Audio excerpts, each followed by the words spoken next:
दतिया में चंद्रशेखर आजाद की चुनावी हुकार, दामोदर यादव के समर्थन में लिए शक्ति प्रदर्शन, चुनावी रण हुआ गरम। मध्य प्रदेश के दतिया उपचुनाव में सियासी पारा अपने चमन पर है। भीम आर्मी के संस्थापक और आजाद समाज पार्टी के राष्ट्रीय अध्यक्ष सांसद चंद्रशेखर आजाद ने दतिया की धरती से ऐसी हुकार भरी कि पूरा चुनावी माहौल बदलता नजर आया।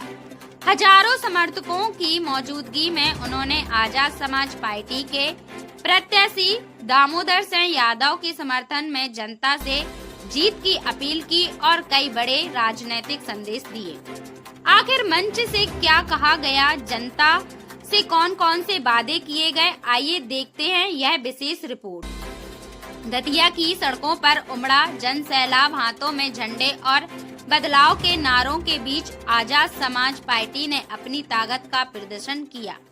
सभा को संबोधित करते हुए सांसद चंद्रशेखर आजाद ने कहा कि अब दतिया की जनता डर और अन्याय की राजनीति नहीं बल्कि संविधान और अधिकारों की राजनीति चाहती है।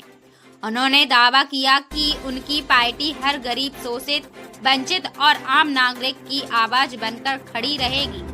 पहला वादा कानून का राज्य। दामोदर सिंह यादव ने कहा कि दतिया में गुंडागर्दी और भय का माहौल बर्दाश्त नहीं किया जाएगा। कानून सबके लिए बराबर होगा और अपराधी चाहे कितना भी प्रभावशाली क्यों न हो, कार्रवाई से नहीं बचेगा। दूसरा वादा संविधान और अधिकार। चंद्रशेखर आजाद ने कहा कि बाबा साहब डॉक्टर भीमराव अम्बेडकर के संविधान की रक्षा और हर नागरिक को उसका अधिकार दिलाना पार्टी की सर्वोच्च प्राथमिकता है।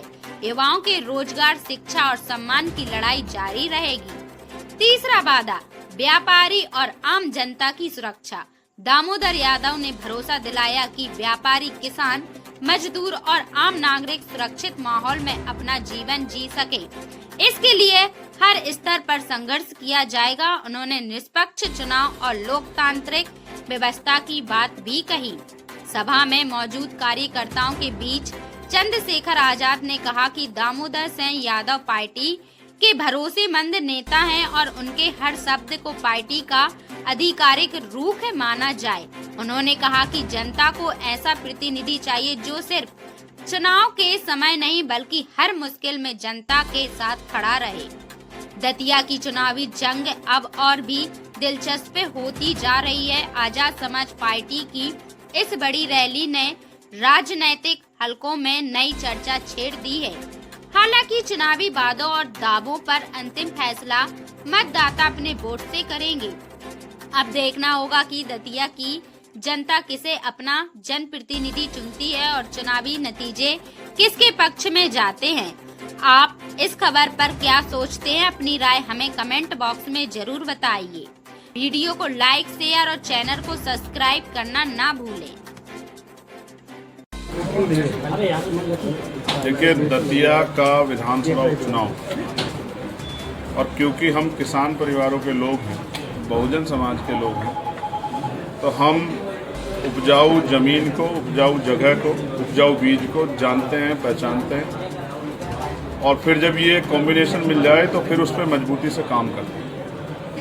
ऐसे इस देश का पेट किसान नहीं भर रहा है, वरना एक समय ऐसा भी था कि हमें अमेरिका से लाल रंग का गेहूं जो है लेना पड़ता था और वो जिसको जानवर भी नहीं खाते ऐसा गेहूं खाना पड़ता था। लेकिन किसानों की सूझबूझ के कारण आज हम लोग देश का भी पेट भर रहे हैं और दुनिया में भी बहुत बड़े पैमाने पे यहाँ से अनाज जा रहे हैं।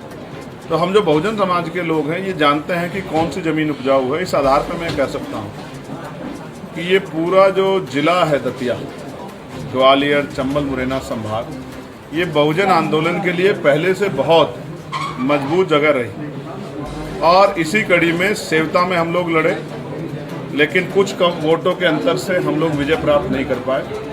जिस दिन से ये परिणाम आए थे 2023 में, उस दिन से हम लोग जो हैं ये मन बना चुके थे कि भाई आगे हम लोग किसी भी तरह की कमी नहीं छोड़ेंगे। जो कमियां उनको दूर करके अपनी शक्ति बनाने काम करेंगे। और 2023 से अब तक तैयारी चल रही थी, अचानक से सीट रिक्त हुई तो प्रभारी जी ने, भाटी जी ने, प्रदेश अध्यक्ष जी ने, तमाम साथियों ने मुझसे कहा कि हमें मिल के बात करनी। अगले दिन ये लोग मेरे पास आए और इन्होंने कहा कि हम चुनाव लड़ना चाहते हैं। मैंने इनसे कहा चुनाव लड़ना चाहते हो तो फिर ये भी तय करो किसको लड़ाना चाहते हो।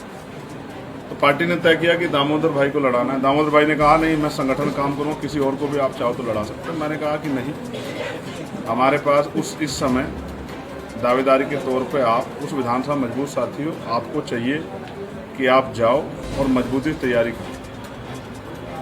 सीट रिक्ति के बाद 3.5 महीने से ज़्यादा का समय हो गया, लगातार दामोदर भाई, उनके साथी, हमारी प्रदेश की टीम और जितने सीनियर साथी हमने यहाँ लगाए थे बूथ पे जोन बना के, सबने घर घर जाके बूथ कमेटी, भाईचारा कमेटी और तमाम तरह के जो किसान मोर्चा सारे संगठन बना के बहुत धीरे धीरे काम किया, जिससे कि विरोधियों को खबर ना लगे। और परिणाम ये है कि जहाँ दूसरी पार्टियाँ चुनाव लड़ने आ रही है, वहाँ आज़ाद समाज पार्टी की आज की रैली, आज का जो है ये महाजुटान इस बात का प्रमाण है कि यहाँ माहौल आज़ाद समाज पार्टी के फेवर में है और आज़ाद समाज पार्टी का पहला विधायक दतिया से भाई दामोदर मंडल जी के रूप में जीत के जाएगा। ऐसी पार्टी की सब लोगों की इच्छा है और सब लोग इसके लिए संघर्ष भी करेंगे। हम लोग भी इसके लिए मोर्चा बना चुके हैं, हम लोग इस पर आके काम भी करेंगे। आज़ाद समाज पार्टी उधर होते ही कई पार्टी के घर में चलेगी, क्या कहना चाहेंगे इसके लिए? नहीं, ये तो कभी कभी जो है हम ऐसा, जब किसी नई शक्ति का निर्माण होता है तो पुरानी शक्तियों को पीछे हटना ही पड़ता है। कभी ज़रूरत होती है, कभी मजबूरी होती है। आज समाज की ज़रूरत है, बहुजन समाज के लोगों पर यहाँ अन्य अत्याचार हो रहा है, आप भी देख रहे हैं, कहीं चोटी काट दे रहे हैं, कहीं जो है आप समझिए कि जहाँ बेटियों को देवी माना जाता है वहाँ कथा से लोधी और कुर्मी समाज की बेटी को अपमानित करके निकाल दिया जाता है। कहीं पे यहाँ देखिए आपके सामने है, कुशवा समाज में जो भी नौजवान आगे बढ़ता है उसको किस तरह से उसकी हत्या कुछ दिनों बाद हमें देखने को मिलती है। तमाम जो है बहुजन समाज के हर जाति धर्म के लोगों पर अन्य अत्याचार हो रहा है। यहाँ सम्राट मीर भोज जी का अपमान किया गया, यहाँ बाबा साहब के स्टैचू का अपमान किया गया, लगातार यहाँ जो है 13% आरक्षण होल्ड किया हुआ है। तमाम तरह से हम ये कहते हैं कि बहुजन समाज के लोग, पिछड़े वर्ग के लोग हमने मंत्री बना दिया, मुख्यमंत्री बना दिया, लेकिन अधिकार तो नहीं मिले। तो सब लोगों में ये पीड़ा है कि कब हमारा सच्चा प्रतिनिधि है। सच्चा प्रतिनिधि विचारों के आधार पर आएगा, जो बहुजन समाज को अपना परिवार मानता। आज़ाद समाज पार्टी और दल है जो सबको नेतृत्व देगी। इसी कड़ी में जो है ये पहला मजबूत प्रयास, सामूहिक प्रयास जो हम यहाँ करने जा रहे हैं, जैसा हमने नगीना में किया था सामूहिक प्रयास, वैसा ही सामूहिक प्रयास। हम पे कार्यकर्ता है, हम पे लीडरशिप है, हम पे संगठन है और हम पे विजन है। उस विजन के जरिए हम लोग दतिया को जीतने का काम करेंगे, दतिया की जनता का दिल जीतने का काम करेंगे। लोग चुनाव जीतने के लिए लड़ेंगे, हम लोग दतिया की जनता का दिल जीतने के लिए लड़ेंगे। जनता को भी पता है कि 2 साल में इस एक विधानसभा सरकार नहीं बदलेगी, लेकिन हमारे कार्यकर्ता में जोश जुनून है। वो अपना नेता तैयार करना चाहते हैं, अपनी विधानसभा में अपना प्रतिनिधित्व भेजना चाहते हैं, इसलिए वो दिन रात मेहनत कर रहे हैं। उनकी मेहनत जो है वो सकारात्मक जो है शक्ति के रूप में बदलेगी और आज़ाद समाज पार्टी के एमएलए जीतेगा, ऐसा मेरा विश्वास है। क्या आगाज करेगी आज़ाद समाज पार्टी दतिया से? आगाज कर चुके हैं साहब। ये जो लाखों लोग आज आए थे, ये आगाज का जो है ना एक उद्देश्य लेके आए थे और आगाज का इससे बड़ा स्वरूप क्या मिलेगा आपको? आज की सभा से क्या प्रभाव पड़ेगा? प्रभाव ये पड़ेगा कि विरोधियों के हौसले जो है पस्त हो जाएंगे, उनके मनोबल टूट जाएंगे और टूटे हुए मनोबल से जो लड़ने आएगा वो हार मान के आएगा। आज़ाद समाज पार्टी का मुकाबला उस पार्टी से 70 सालों से राज कर रही है। आगे किस तरह का जो है रणनीति रहेगी जिससे आज़ाद समाज पार्टी